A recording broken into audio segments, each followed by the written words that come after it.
نئے سال کی آمد پر مسلمان نوجوان لڑکوں اور لڑکیوں کا خوشی منانا کس بات پر خوشی منانا ہے؟ اس بات پر کہ تمہاری مسجد کو مندر کا فیصلہ کر دیا گیا، یا اس بات پر کہ دلی میں مسلمانوں کے ایریے میں فسادات کر کے مسلمانوں کو شہید کیا گیا، یا اس بات پر کہ کسانوں کا بل پاس کیا گیا، یا اس بات پر کہ آنے والی نسل کو نئی تعلیمی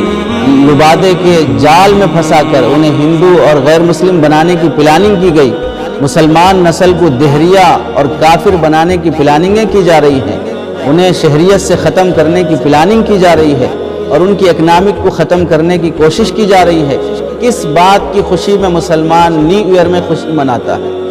جو عزتیں تمہاری لٹ رہی ہیں، جو جانیں تمہاری جا رہی ہیں، لو جہاد کے نام پر جو مسلمانوں کی جیل بھرتی کی پلاننگ کی جا رہی ہے، اور ایسے ہی موب لنچنگ کے نام پر مسلمان نوجوانوں کو جو ٹارگٹ کیا جا رہا ہے، گوکشی کے نام پر مسلمانوں پہ جو حملے کیے جا رہے ہیں، کس بات کی خوشی میں مسلمان نیو ایئر کی خوشی مناتا ہے؟ اس ایک لمحے میں جو عزتیں لٹتی ہیں، جو مسلمان نوجوانوں کی جانیں جاتی ہیں، اس سے دشمنوں کا فائدہ ہوتا ہے۔ تمہارے بیکریوں پر جو خریدے جاتے ہیں، اس سے اصل تعلق دشمنوں کو نفع پہنچانا مقصود ہوتا ہے۔ تم ان یہودیوں کا اور ان عیسائیوں کا اور اسلام دشمن طاقتوں کا ساتھ دے کر خوشی منانا چاہتے ہو، جو تمہاری نسلوں کو برباد کرنا چاہتے ہیں۔ ایسے موقع پر جو نوجوان رات کی تنہائیوں میں عیاشی کرتے ہیں، وہ خدا کی فہرست میں اور فرشتوں کی فہرست میں فحاش، بدکار، عیاش قسم کی صف کے لوگوں میں شمار کیے جائیں گے۔ اس لیے اس رات کی تنہائی کی خوشی منانے کی کوئی شرعی گنجائش نہیں ہو سکتی ہے،